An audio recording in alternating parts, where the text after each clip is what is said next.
A man just moved into an apartment and heads to the receptionist to get his keys.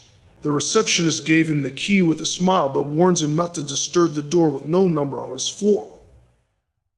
He wondered why, but didn't bother to ask. He was too busy with apartment to care.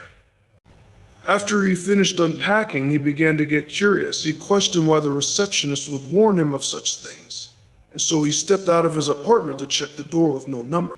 He tried the doorknob first, but it was locked, so instead he got onto his knees and peeked through the keyhole.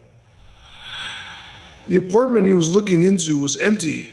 His eyes scanned the whole place before stopping at a woman standing face against the wall in the corner. He noticed her pale skin and long black hair before stepping back, suddenly feeling perverted away for invading someone else's privacy. He brushed it off, assuming she was someone that did not want to be disturbed. The next day he got more curious about the woman and eventually went back, straight away getting onto his knees. He peeked through the keyhole and saw all red. Red. He assumed that the pale woman must have caught him peeking the last time and covered the hole with something red. He left the door alone and instead went down to the receptionist to ask her questions. The receptionist sighed and asked, "You looked through the keyhole, didn't you?"